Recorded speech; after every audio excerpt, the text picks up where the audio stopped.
할렐루야.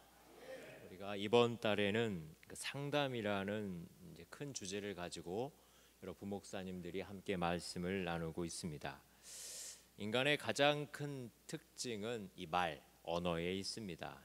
호모 로엥쿠스라고 일컫습니다. 사람은 언어를 만들고 그리고 그 언어는 또한 사람을 만든다는 말이 있습니다. 사람이 말은 하지만 그 말이 또 그 사람을 만든다는 말입니다. 성경에 요한복음에 보면 사람이 있기 이전에 태초에 무엇가 있었죠? 말씀이 있었습니다. 참 의미심장한 말입니다. 우리가 존재하기 전에, 내가 있기 전에 하나님의 말씀이 있었고 그 말씀이 선포될 때 우리의 삶이 그렇게 되어진다는 것입니다. 여러분, 이 시간에 하나님의 말씀을 잘 들으시길 바랍니다. 사람의 이야기와 절망의 이야기, 마귀의 이야기가 아니라 하나님께서 지금 여기서 나에게 하시는 그 말씀을 들으시길 바랍니다. 그 말씀대로 또한 이루어질 줄 믿습니다. 여러분 인생을 살아오시면서 혹시 여러분의 인생을 바꾼 어떤 결정적인 말이 있으셨습니까? 요즘은 정말 말의 홍수의 시대를 살고 있습니다. 제가 이제 SNS 중에 한 달 전부터 새롭게 시작한 게 하나가 있습니다. 그런데 그만하렵니다. 왜냐하면 말이 너무 많습니다. 정신이 하나도 없어요. 여러 사람이, 그것도 한 사람이 하는 말들이 이게 그리고 계속 넓어지는 거예요. 내 인터넷과 제 스마트폰 안으로 들어오는 말의 양이 정말 어마어마합니다. 어떤 말을 따라 들어야 되고 어떤 말을 해야 될지 모를 정도로 말이 너무 많아요. 그래서 오늘부로 제가 그만하기로 하고 조용히 삭제 버튼을 제가 눌렀습니다. 여러분, 세상에 말이 참 많이 있지만 내 심령과 마음을 꿰뚫고 나를 붙잡고 가는 말은 몇 마디 되지 않습니다. 제가 그래서 그 유명 인사들의 내 인생을 바꾼 말 한마디, 그걸 제가 한번 찾아봤습니다. 여러 사람들이 정말 자기 인생의 금원 같은 말씀을 다 가지고 있더라고요. 근데 그 말씀을 제가 보면 저도 동일하게 감동이 느껴져야 하는데 사실 안 그랬습니다. 그 사람에게는 정말 귀중하고 잊지 못할, 지금도 자기를 붙잡고 가고 있는 말씀인데도 그걸 보고 있는 저는 별로 그것이 느껴지지 않아요. 왜냐하면 제가 그 사람의 그 삶 속을 모르기 때문입니다. 사람마다 그 사람의 상황 속에서 누군가가 이렇게 툭 하고 던져주는 말이 있습니다. 근데 남에게는 별거 아닌 그런 말인데 그 사람에게는 굉장하게 들리는 그 말이 있습니다. 예수님의 씨 뿌리는 그 비유에서도 예수님이 씨를 이렇게, 어떤 씨 뿌리는 사람이 씨를 이렇게 뿌립니다. 우리가 잘 알듯이 그 비유는 말씀의 비유입니다. 씨를 뿌리는데 정확히 뿌립니까? 막 뿌려댑니까? 사실은 무작위로 막 뿌려댑니다. 날 테면 나고 말 테면 마라 하고 막 뿌려요. 막 뿌리다 보니까 바위 위에도 떨어지고 길가에도 떨어지고 가시 덤불 속에도 떨어지는 것입니다. 그중에 좋은 땅에 떨어지는 한 알, 그 한 알이 거기에서 뿌리를 내리고 싹을 틔우고 자랐을 때 몇 배의 결실을 맺죠?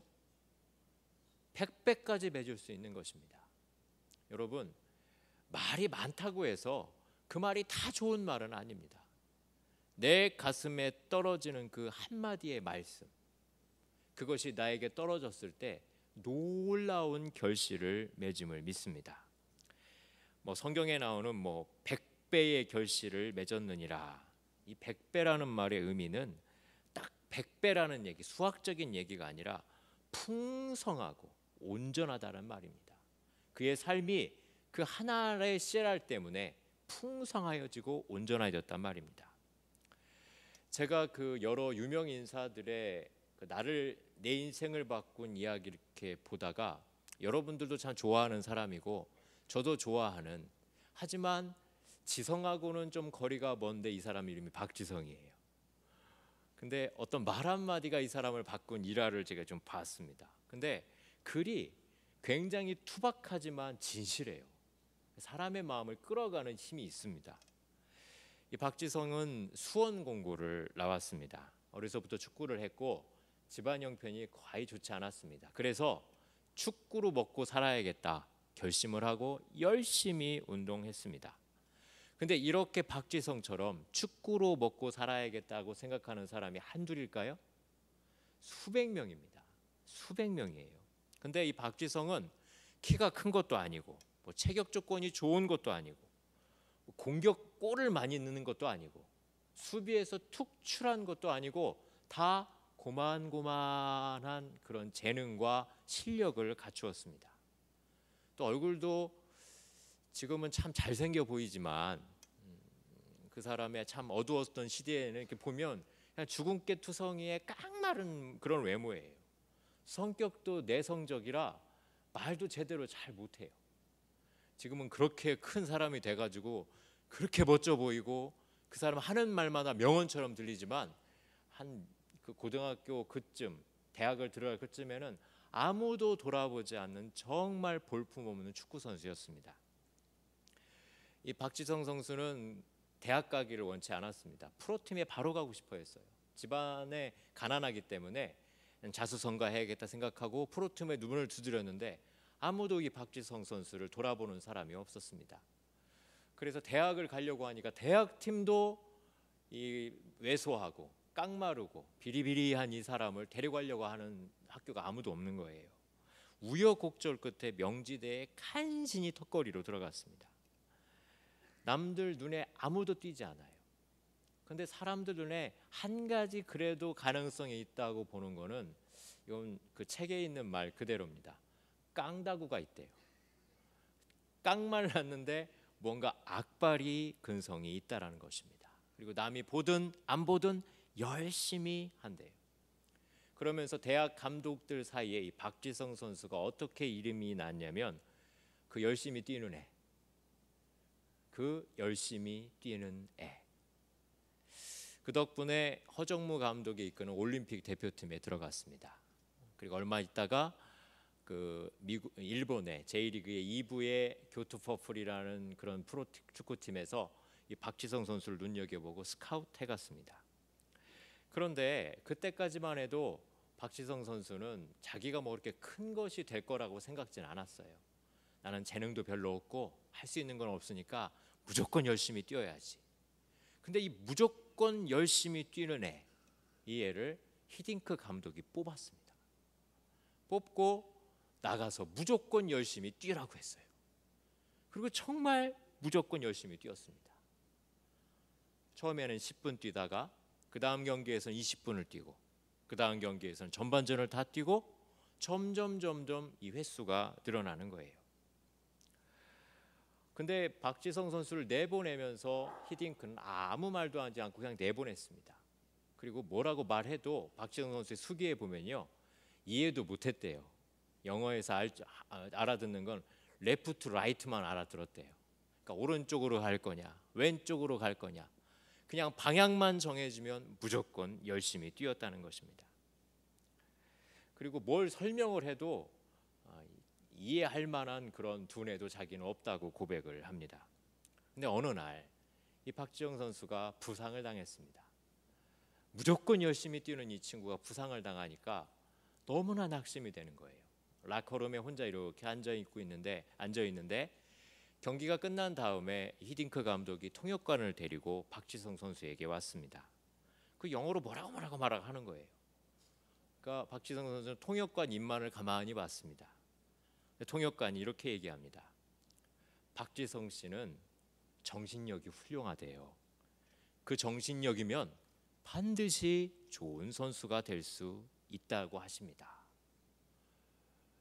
그 말을 듣는데 원래 그런 말을 들으면 뭐라고라도 해야 되지 않습니까? 뭐라고 해야 되겠습니까? 뭐 땡큐라도 정답 땡큐라도 해야 되는데 땡큐라는 말도 못하고 어리버리 가만히 있다가 히딩크 감독이 나가버렸습니다. 그때부터 이 박지성 선수의 가슴이 두근두근 뛰기 시작하는 거예요. 늘 멀리에 있는 감독님이 나한테 와서 내 정신력이 훌륭하고 그것만 가지고도 큰 선수가 될 수 있다고 말해준 거예요. 사실은 박지성 선수가 이때는 숨겼지만 평발이었습니다. 축구 선수로서는 장애인이었어요. 별로 내세울 것도 없는 사람이었습니다. 그런데 오직 할 수 있는 거는 그저 열심히 뛰고 지지 않으려고 노력하는 것뿐이었어요. 근데 히딩크 감독이 그걸 꿰뚫어 보고 그걸 인정해 준 것입니다. 그 다음부터 이 박지성 선수의 정신력이 일명 날을 세웠습니다. 칼날을 세운 것처럼 월드컵 내내 그 칭찬 한마디, 박지성 선수는 정신력이 훌륭합니다. 그 정신력이면 세계적인 선수가 될 수 있습니다. 정신력으로 버텼습니다. 발이 아파도 넘어져도 질 것 같은 두려움, 수만 관중의 야유, 환호성 다 필요 없이 나는 내 정신력으로 이기리라. 그리고 월드컵을 지냈습니다.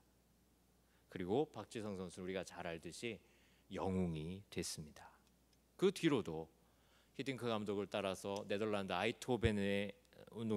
아인트호벤에서 챔피언스리그에서 그때 AC 밀란전에서 골도 넣고 우리가 잘 알듯이 맨체스터 유나이티드에 가서 참 오랫동안 선수 생활을 했습니다. 자, 여러분, 세계적인 명장이 세계적인 축구 선수를 키워내는 어떤 이야기를 했습니다. 히딩크 감독이 박지성 선수에게 전술과 전략을 가르쳤나요? 앉혀놓고 쪽집게 과외를 시켰습니까? 맞춤 훈련을 따로 했나요? 사실은 그것이 아니라 박지성 선수는 이 얘기를 합니다. 그분의 말 한마디가 저를 바꿔놓았고 여기까지 이끌어왔습니다. 당신의 정신력이 훌륭합니다.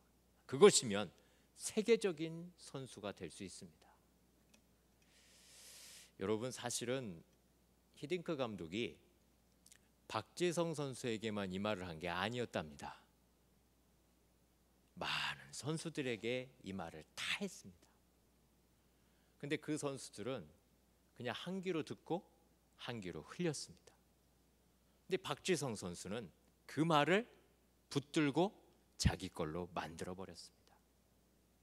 그리고 정말 그 말씀대로 되었습니다. 저는 인생을 바꾸는 말 여러 마디가 아닙니다. 한마디입니다. 그리고 그 한마디를 듣는 사람이 어떻게 붙잡느냐, 거기에 달라집니다. 오늘 우리가 읽은 사무엘서는 그 이스라엘을 엄청난 위기 상황에서 구해냈던 사무엘의 그 탄생, 그리고 성장, 그리고 사역이 쭉 나와 있습니다. 여러분, 사무엘이 누군지는 아시죠? 사실 우리에게는 굉장히 친숙한 인물입니다. 이 어린 시절 사진이 아이돌 스타예요. 무슨 말이냐면 그 택시나 그 버스에 보면 웬 아이가 이렇게 손 모으고 있고 오늘도 무사히, 그런 그림 보신 적 있습니까? 그게 사무엘입니다. 여자처럼 생겼지만 아이처럼 생겼지만 하지만 그 마음속에 이스라엘을 구원하는 엄청난 내재적인 힘이 숨겨져 있었던 사람, 이 사람이 사무엘입니다. 이 사무엘을 누가 만들었을까요? 물론 하나님이 만드셨겠지만 하나님은 사람을 통해서 역사하십니다. 누가 이 사무엘을 만들었을까요? 사실 그의 어머니 한나입니다. 근데 한나도 오늘 우리가 말씀에 보면 그렇게 강하거나 능력 있다거나 무슨 영적이거나 그런 사람은 아니었던 것 같습니다. 근데 이 한나의 인생을 바꾼 한마디가 있습니다. 그것이 오늘 우리가 읽은 사무엘상 1장 17절에 있고 오늘 제가 제목으로 삼은 말씀입니다. 무슨 말이냐면 따라 평안히 가라. 자, 여러분, 이 따라 평안히 가라, 이 말을 누가 했습니까? 누가 했죠? 엘리 제사장. 이스라엘의 제사장을 통틀어서 엘리는 가장 무능한 제사장입니다. 어떻게 보면 씨앗으로 보면 어떻게 저런 사람이 나한테 이 말을 할까? 저 사람은 말은 무시해도 될 만한 그런 말입니다. 근데 한나는 따라 평안히 가라. 그러면서 그 마음 가운데에 근심, 걱정, 억울함, 분노, 한 이게 얽혀 있는 것을 전부 다 끊어내고 수색이 없느니라.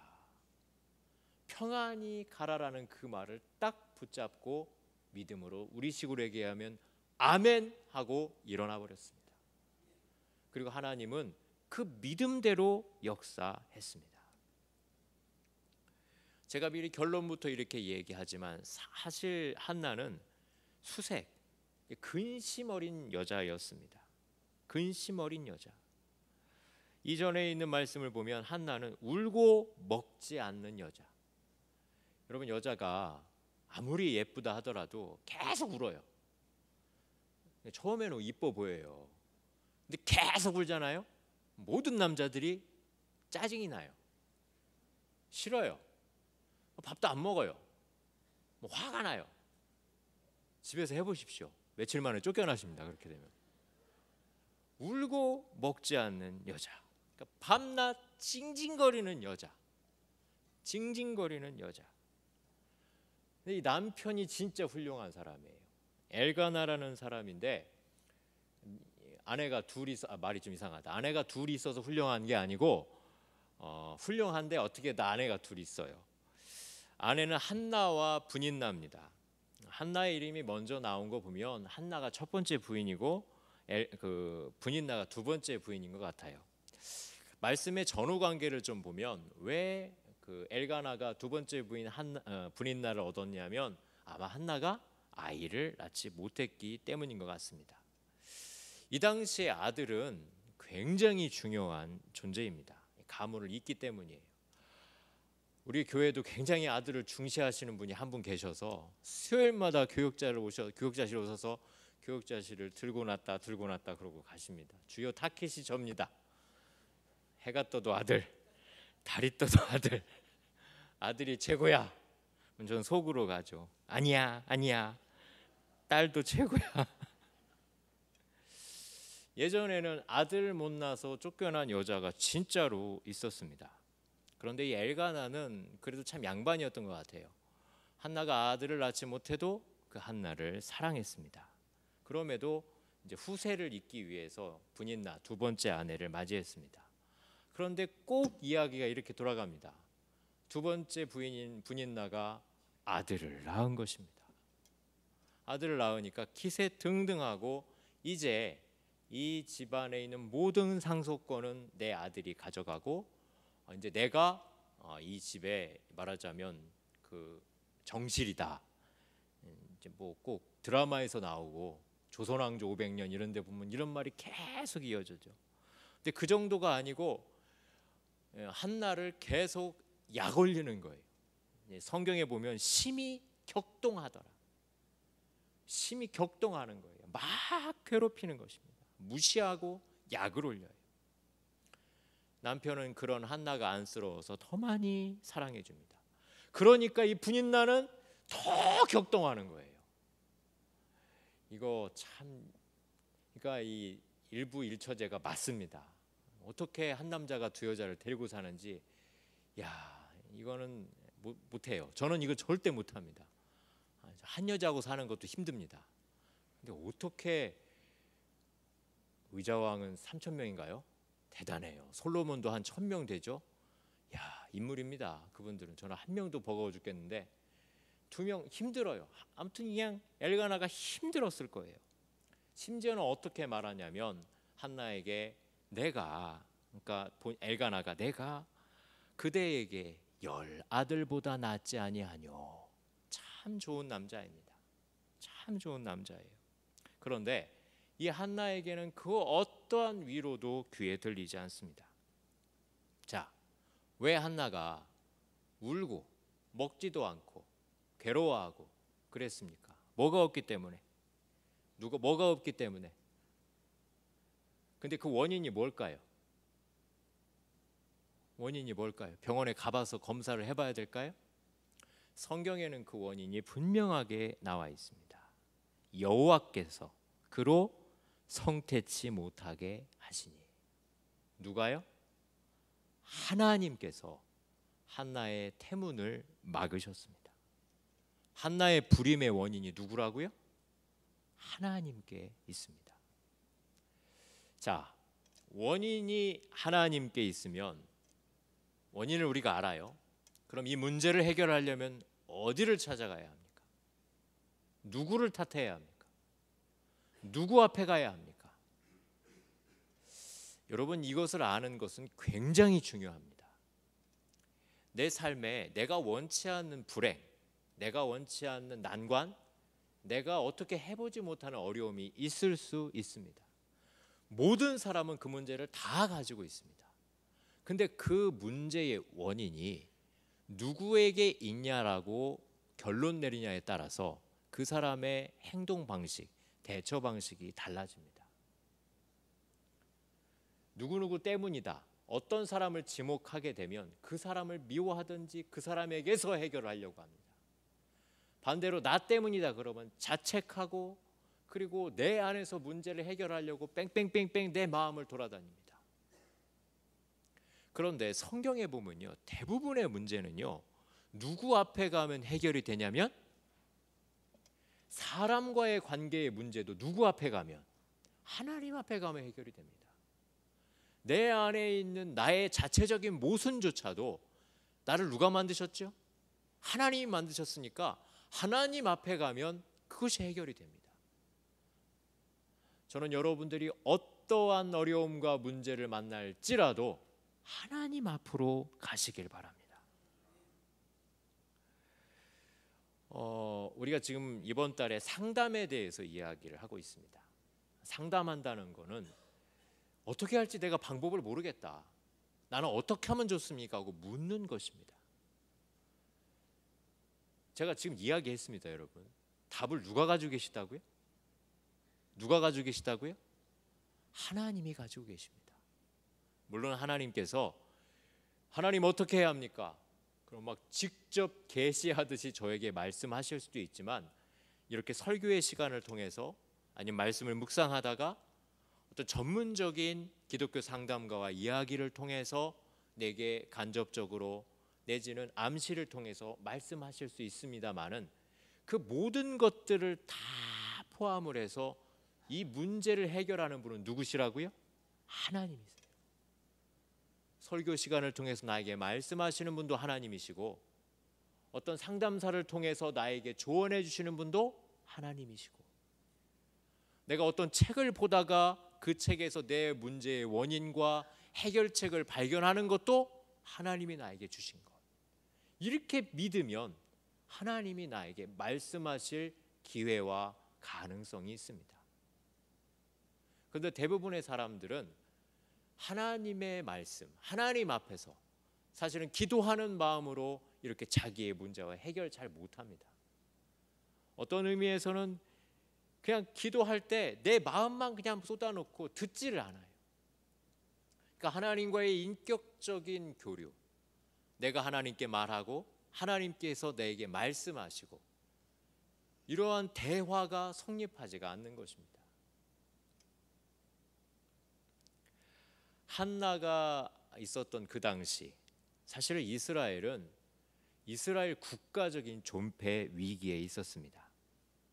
이스라엘은 우리가 잘 알듯이 출애굽 그리고 가나안의 그 40년 동안의 방황 그리고 요단강을 건널 때 애굽에 선언한 사람은 다 죽고 정말 광야에서 태어난 사람들만 그 광야에서 태어난 사람들만 가나안에 들어가서 사사를 통해서 계속 근근히 이어왔던 하나님께서 이끄시는 나라입니다. 그런데 이 한나의 시대에 이스라엘에는 하나님보다 우상 숭배가 더 판을 쳤습니다. 하나님보다 바알, 마세라 이방신들을 서슴없이 섬기는 나라가 됐어요. 사람들은 돈독이 올랐고 오직 부귀 영화만을 노렸습니다. 하나님을 섬기는 제사장 자체도 사람들이 찾아오면 복이나 빌어주는 무당 역할을 했던 것이 그 당시 시대입니다. 여러분, 이 이스라엘이 어떻게 세워진 이스라엘입니까? 이 이스라엘이 무너지면 어떻게 되는 거예요? 그래서 하나님은 누군가가 필요하셨습니다. 그리고 그 누군가를 불러서 그의 태를 준비시키고 그 누군가의 몸에서 이스라엘을 구원할 사무엘을 나오게 했습니다.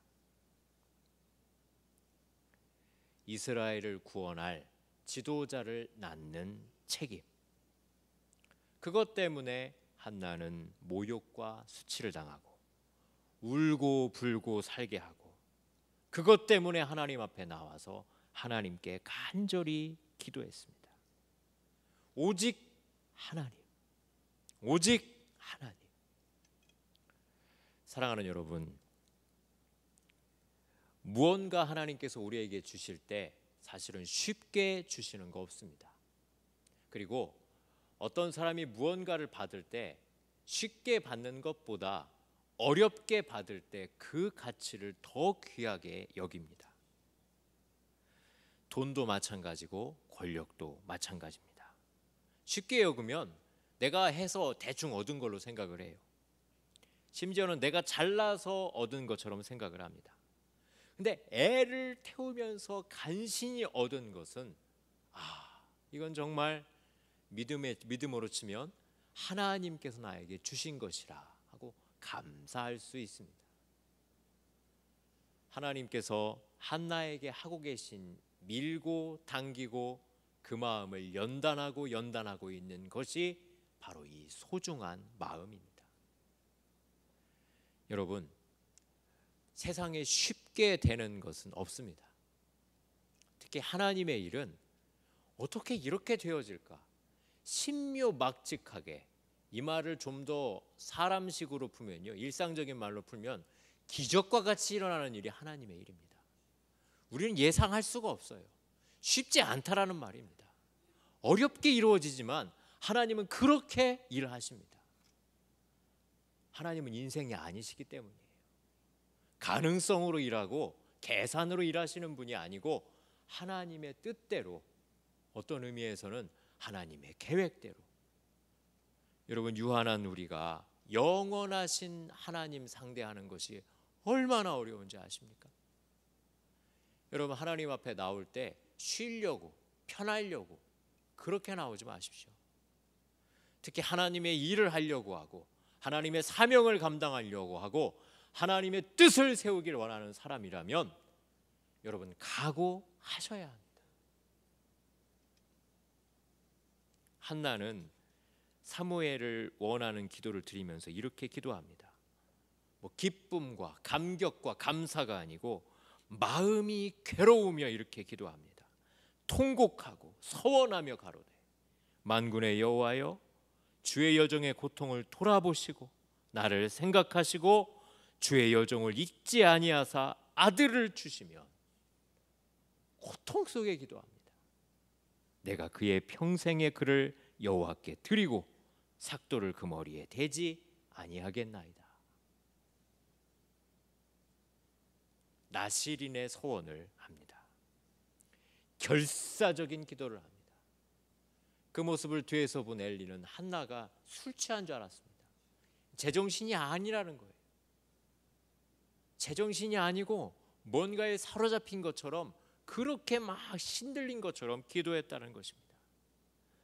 아들을 주시면 평생의 그를 여호와께 드리나이다.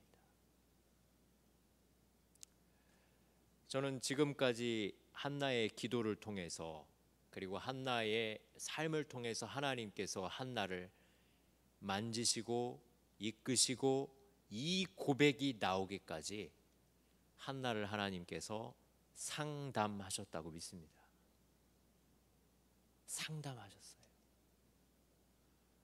한나의 원대로, 한나의 마음대로, 한나의 요구대로가 아니라 하나님 뜻대로, 하나님 계획대로, 하나님의 주권대로 한나를 이끄셨습니다.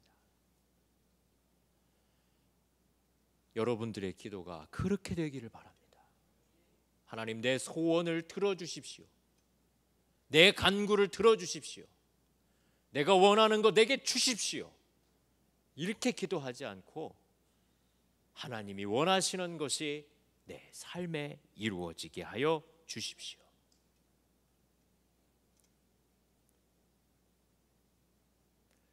여러분, 세상의 모든 부모는 자기 자식이 다 특별합니다. 그래서 그 자식에게 할 수 있는 한 좋은 것 주기를 원합니다. 그래서 결국은 이 아이들을 거의 다 어떻게 만드냐면 자기만 아는 아이로 만듭니다. 내가 잘 먹어야 되고, 내가 잘 입어야 되고, 내가 잘 살아야 한다고 생각합니다. 그래서 그 아이는 기도를 해도 다 나 잘 되게 해주십시오 하고 기도합니다. 근데 한나의 시작은 달랐습니다. 사무엘의 시작은 달랐어요. 누구에게 이 아이를 드렸습니까? 이건 하나님의 아이입니다. 하나님의 아이입니다. 그리고 기르면서도 너는 누구의 아이다? 하나님의 아이다. 하나님의 뜻을 이루는 아이다. 하나님의 뜻이 어디 있든지 너를 통해 이루어질 것이다. 사무엘의 가슴에, 사무엘의 영혼에, 사무엘의 몸에 그것이 새겨졌습니다. 여러분, 우리 신앙생활의 목표는 하나님을 통해서 내 자아 실현하는 것이 아닙니다. 하나님의 뜻을 내 삶 안에 이루는 것입니다. 여러분, 예배의 목적이 무엇입니까?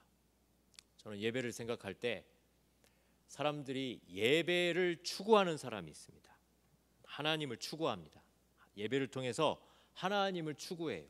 하나님을 향하고 하나님을 바라보고 또 하나님과 교제하면서 그때 뭔가가 이렇게 통하기를 원합니다. 그것으로 이제 만족해요.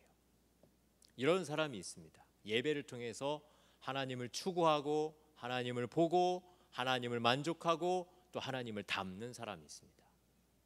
근데 우리의 예배는 이게 끝이 아닙니다. 그 다음에는 뭐냐면 하나님의 뜻을 품어야 되는 거예요. 하나님만 추구하고 예배만 추구하는 사람은 예배가 끝나면 그 모든 행위도 다 끝납니다. 다음 예배를 또 기다려요. 또 예배를 드려야 찬송을 하든지 말씀을 듣든지 기도를 하든지 그걸 통해서 하나님 앞에 채워지기를 또 바라는 거예요. 그걸 통해서 합니다. 근데 하나님의 뜻을 품은 사람은 예배도 소중하지만 돌아서서 내 삶의 정황 속에서 하나님의 뜻을 이루는 데 관심이 있습니다.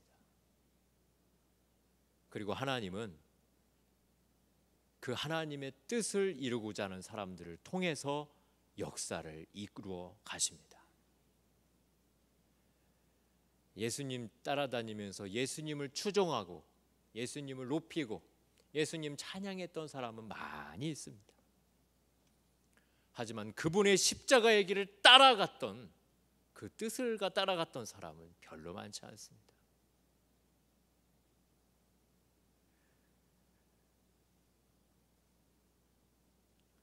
우리가 잘 알고 아까도 말했지만 엘리 제사장은 역대 제사장 중에 가장 무능한 사람이었습니다. 그런데 그의 입을 통하여 평안히 가라, 날림 공사와 같은 그 말, 별거 아닌 것 같은 한번 툭 던지고 마는 그 말, 그것을 한나는 붙잡았습니다. 그리고 믿었습니다. 그리고 두 번 다시 울지 않았습니다. 그리고는 수색이 다 사라졌습니다. 사랑하는 여러분, 저도 별거 아닌 마른 막대기와 같은 사람입니다. 하지만 이 시간에 하나님의 말씀이 여러분의 귀에 한나와 같이 들리기를 간절히 소원합니다. 내게 말씀하여 주십시오.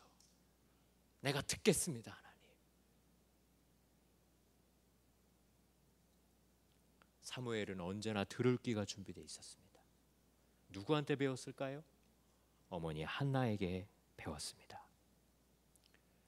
여러분의 마음을 움직이는 말, 수백 마디가 필요합니까? 수천 마디가 필요해요? 한 권의 책을 다 읽어야 내 삶을 움직여집니까? 아닙니다. 단 한마디의 말이라도 그것이 내 간절함과 내 중심에 꽂힌다면 그 말씀이 나를 견인해 갈 것입니다. 사랑하는 여러분, 말씀의 홍수 속에 우리가 살고 있습니다. 수많은 말씀이 범람을 하고 스마트폰만 열면 수많은 말들이 지나갑니다. 여러분, 하나님께서 여러분의 가슴 속에 한 알의 씨앗으로 그 말씀이 떨어지기를 바랍니다. 최소한 100배입니다. 풍성한 결실을 맺습니다. 뿌려지는 그 씨앗을 다 잡으려고 욕심내지 마시고 한마디의 말씀이라도 붙잡으시고 그 말씀대로 나아가시기를 바랍니다.